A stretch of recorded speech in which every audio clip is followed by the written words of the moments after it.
Something else that finally came out of Birmingham and the USFL out of this week, which I and you thought was going to be the only thing that maybe we were getting to that point where like, well, if they didn't announce the herd on Wednesday night, I think we're not getting the coaches till February. Right. And, again, they surprised us. So I was really happy about that I didn't have to say I was disappointed that they couldn't get them all in the month.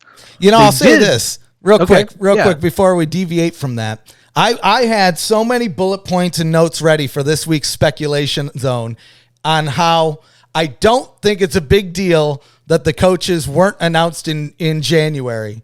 Well, you and I didn't even have to do it. I didn't even have to do it. Yeah, you and I would have been a bit in the debate zone. Is that what we would have called it? It would have been fun. I'm a little disappointed they announced them now just for that reason alone. I know I'm in my own little world on that one, but well, we don't have to get there. Like I said, they avoided the situation I would have been saddened by. But you know what else they did? They finally got that damn official announcement in for Birmingham as the hub. Remember, folks, we've heard hints and rumors and talk about this via several sources in Alabama as of October of last year. And even thanks to Roy Johnson of Alabama.com, this has been going on even earlier, and then it only leaked out as officially happening to a degree in October. By the way, you should read up that article of his. It's really just, it's kind of its title is How the USFL Came to Birmingham and How It Almost Didn't. Recommend you do. Great columnist and journalist there from Roy Johnson. I appreciate his stuff. Check it out. Anyway, we'll put a link in the description, by the way. Yeah, we will do that for the video. I recommend you check it out. Point being, in that write-up, and as we had been hinted at in other write-ups before this, when they were dealing with setting up this hub, they had first off Protective Stadium, which was the main prize. That's what the Fox was looking at the most. The shiny gem in the Magic City that just got built for UAB and that they could capitalize on for being that new venue. Here's the thing that they had to add on, though. They had to get Legion Field, and that was kind of a key part of this, is you wanted to have Legion Field and Protective Stadium both in this package. Both of them, even though they're only a few miles apart, they're different areas of the city, different communities you have to get involved. And as they mentioned on this announcement that they made this past Tuesday, they wanted the whole city to be behind and supporting this. Legion Field is in a different neighborhood than where Protective is. Protective is in what is labeled as Uptown, from what I have been told by those that live down there. Completely different from where Legion is based, and there are different communities and demographics in there. So they got two different departments that they had to negotiate with as well on getting these deals done. They got them done, and they finally set up an official time, which was January 5th, that Tuesday. And first off, whole meeting, you don't want to talk about filled. They packed Protective. People seemed like they were excited for this. They got Skip Holtz in there for the official Birmingham Stallions head coach. He was able to make some points. Eric Shanks made some points. The mayor of Birmingham made some points along with other officials.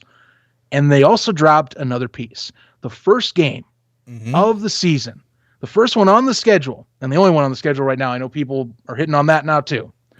They finally announced that you can buy tickets for that game. And you know what? General admission is $10.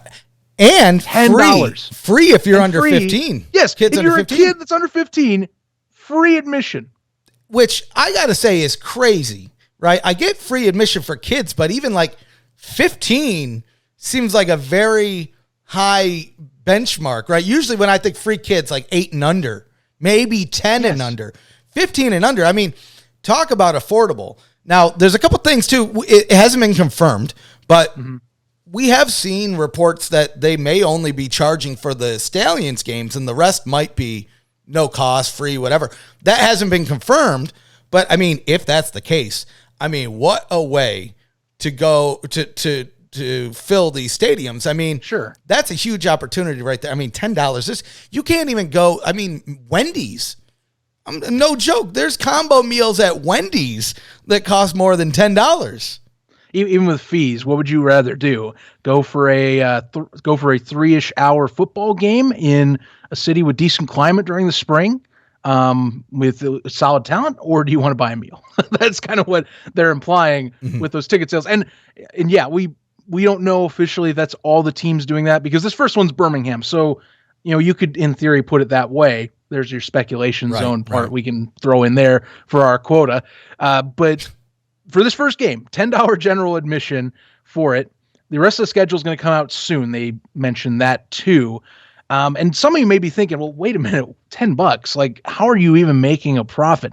Let's keep something in focus. I want to stress this for those, and this has been something I think I'm not coming off as divisive, but some people I think are missing the point. This has been stressed as a television product first. The most important aspect of the USFL is not the gate sales. It looks pretty. If you get people in the stadium, it looks pretty. TV, the TV revenue, the TV viewership, TV production, that is what they want to focus on. And that's why they did this route for the Hub. It is a TV product first, and then everything else is gravy. Yeah. Once you get the TV right, you can then focus on going out to the stadiums like they've been talking about with this grandiose plan. But you got to get that right first. That's the plan. And what gets people in seats? Cheap entertainment. And it's summertime that you're running into this too. No, absolutely. I mean, I think they knocked it out of the park with the pricing. Again, this is only for the first game. But ultimately, I mean, when you look at and what we're about to talk about next year is like the fact of at least filling up that first game is very important because there's something that hasn't happened in 55 years going on here as well. We have no kidding. I mean, is this not the craziest thing you've ever heard? A simulcast with Fox and NBC are going to be both airing the debut game. So it's going to be produced by Fox, same ads, same commentary, everything produced by Fox on both networks, prime time. Now, I will say it is interesting that it seems like Saturday we get one game for opening day. Now, I'm curious, do we get 3 games on Sunday, 2 games on Sunday, and maybe a Monday game to kick things off? I mean, I think these are the questions rather than the full schedule. And yes, I want to get that. I don't see that as a huge deal as far as like which teams are playing each other. But I am curious how they play that out because, I mean, 3 games on one day, that might be a little tough. But it also might not as well. I mean, maybe we see a situation where one is at Protective and one is at Legion. But I mean, I'm again real quick. So we mentioned 55 years. This is the first time since Super Bowl I that this has happened. So just to put that in perspective here, I mean, the USFL is in fine company already. That to me was insane to hear. And that's just not heard of in a modern sports setting. You don't have that. There's media rights deals out the wazoo that are for different broadcasting entities and drawing their own crowds to their own channels. And I know that, NBC buying into this, we knew when they bought in that was like, okay, they're going to play games on NBC as well. So, they both have some stake, but they're also we thought originally this was going to be like independently, they'll be doing their own stuff on the side. Right. You want to talk about efficiency, like they're breaking down, this is not just for this game, like 4 games moving forward. It's Fox production in terms of in-game. NBC handles pre, post, halftime, the stuff that's extra. So you want to talk about, incorporating things and cutting even further to better utilize the assets available between 2 broadcast companies, 2 of the biggest in the nation, if not for in some cases the world, for some of the places that they broadcast to elsewhere. I mean, that you don't hear about this. That's the thing that sticks out. It just doesn't happen anymore. So, I mean, the question that comes from it from some people is, well, does it dilute the product's viewer numbers? It's like, well, to be determined. Now, think about it. If you discard CW, which CW you could argue is a 5th, top network in the U.S., to me, I'm going to put it aside because it's for a demographic that's 18 to 34-year-olds.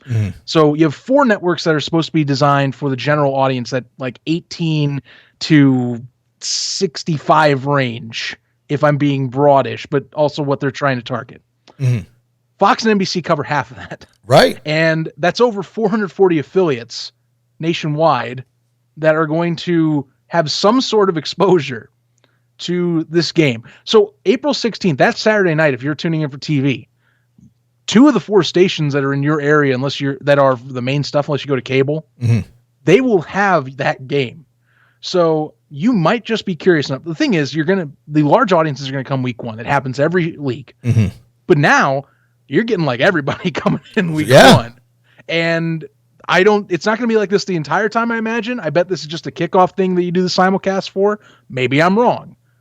Maybe we'll see it for the championship. Yeah, I don't know if we will. I think having it for one game alone, even if it's the first game, that is exposure that's unheard of. And I mean, even when we're looking back 55 years ago, demographics were different as far as how many people watch TV, right? Yeah, maybe more people in their households watch TV because that was, it was either that or radio. There wasn't any internet. But ultimately, at the end of the day, more people are watching TV now, right? There's just more, even though less people by percentage are watching TV, there's millions more people watching TV than they were 55 years ago. And I mean, we saw it with the Spring League, right? They did like zero advertising for the Spring League. People stumbled upon it. I remember week 2, week 3, people on social media, wait, there's football on? Yeah. Imagine the amount of people that are going to learn there's a new football company. And then even on top of that, there's going to be a fraction of those that remember the old USFL or maybe have heard about it from a relative or something like that are going to say, wait, what? And I mean, the intrigue alone, I feel is going to suck a few people in. And I mean, I'm a little speechless on how crazy this is. It's like time and time again, we see a lot of people poo-poo on the USFL online. They're a little shy. They keep things close to the vest. But every time they come out with some of these announcements, first the deal with NBC, that blew me away, right? Just getting a competitor to pay you money. Now seeing them both play this game at the simulcast at the same time, I mean, this really is Fox's game to lose here with the USFL.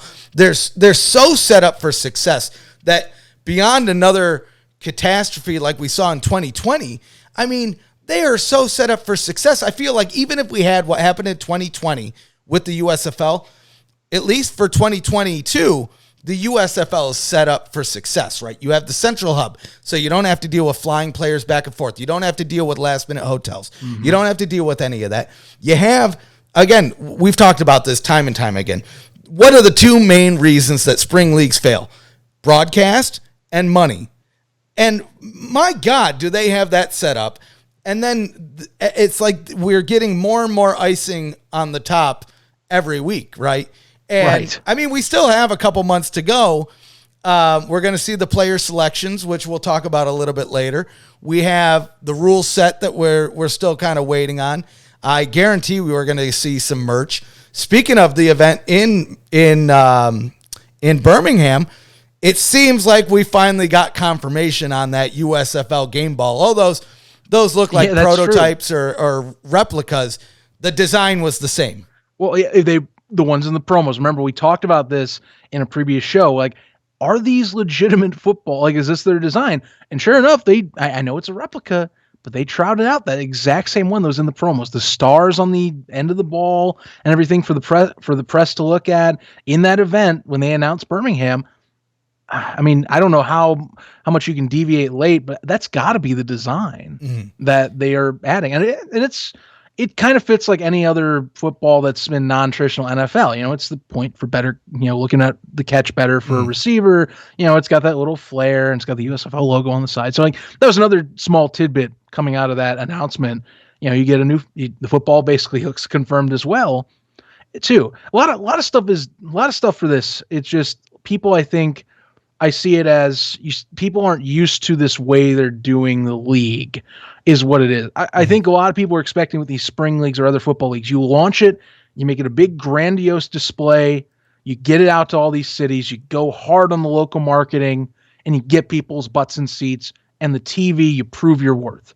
Whereas this one, it's a lot of stuff where it's like, well, wait a minute, what about the TV? Like I've seen people still now, and they're asking like, well, what's the TV? What's the situation? It's like they have the TV. That's the company, that Fox has this. Or it's like, well, why aren't they in cities? It's like, I get that. I'd want to root, like, I'm not even from Michigan, but I'll admit it, team section, I'm a Panthers guy. I picked that out, But, if I wanted to go locally, I can't do that. I get that. But, it saves money not doing that. Right. It's weird. It sucks. But for year one, it's backwards. But not doing that, you bring back those costs to focus on things that matter more, like we've been talking. Honestly, I ain't even mad at it. I mean, realistically, I live here in Houston. I can go to Texans games. I mean, for like dirt cheap now. You can go on StubHub before the game and get them for like a couple bucks. You know how many games I went to this season? None. I watched them on TV. Big zero, the way you say it. So I mean, I don't think it's not.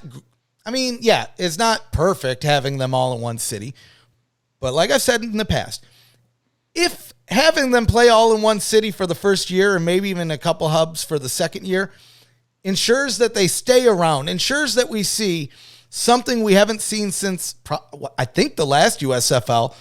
2 champions in a spring football league. Right. Right. Well, they had 3. I mean, they had 3 full seasons. Now, credit 85 was already, at that time, they knew they were going to fall and things were iffy, but like they still played a full third year with the intention of a fourth the next.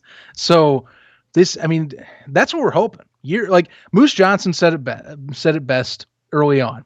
Get through year one and we can talk about the stuff moving forward. That reputation already gets better if you prove you can get a season done, even if it is backwards. Mm-hmm. That's the thing. Even if it's backwards as hell and you're still trying to understand why they took this route, if they're getting it ready, that's what it proves. Now, I will put down before we move on to our final some of our final points here. We do know stuff that needs to be done. Like we do see that the schedule, as you mentioned, okay, it's going to come out. We know the barriers. April 16th to July 3rd. The biggest thing is what's the in between. What about the special Monday, Friday broadcasts that they've talked about? How are the day structures set up? I know that some people have asked about, what's the rest of that first weekend look like? They only did one game. Mm-hmm. And as I can tell, there's a lot of guys in our community that they're like $10 a ticket. Sign me up. I'm going down. We're even signed up. I bought your ticket this week. Yeah. Sign us up. We're going down no matter what. Speaking of which, for everybody that's listening, we're going to have a blast for that opening game. USFL podcast, USFL newsroom. We're throwing a flippin' tailgate party. Now, I will say this. If you'd like to volunteer any items, DM us on Twitter. I mean, we're talking like grills, if you have a tent, chairs, tables. I mean, I'm coming from Texas. Zach's coming from Indiana. So it's kind of hard to load some of those things on a plane. But we want to make this a party. So if you're interested in helping out or if you just want to hang out, I mean, I'll tell you this, Zach. Even if we don't get chairs, tables, or tent or any of that stuff, at minimum, we're going to be there hanging out with all you guys.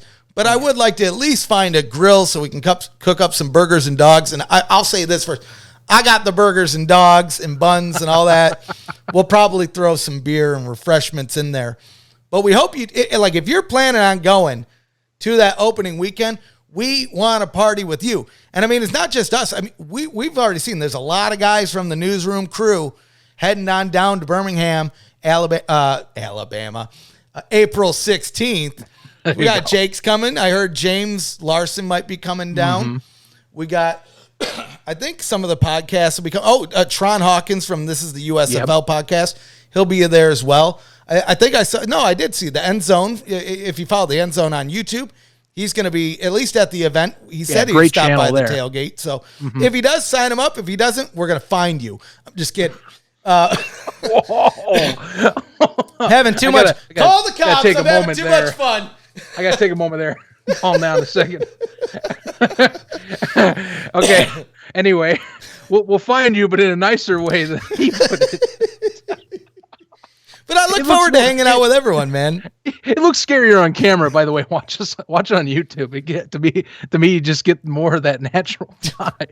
So my wife always says to me, she says, "Man, you don't sound mean, but you look mean sometimes." I'm jived up, man. My eyes are bugging out. I am pumped to do this tailgate idea. Again, like the tickets price alone, I think that's what's nice for at least us and like other content creators that are going down.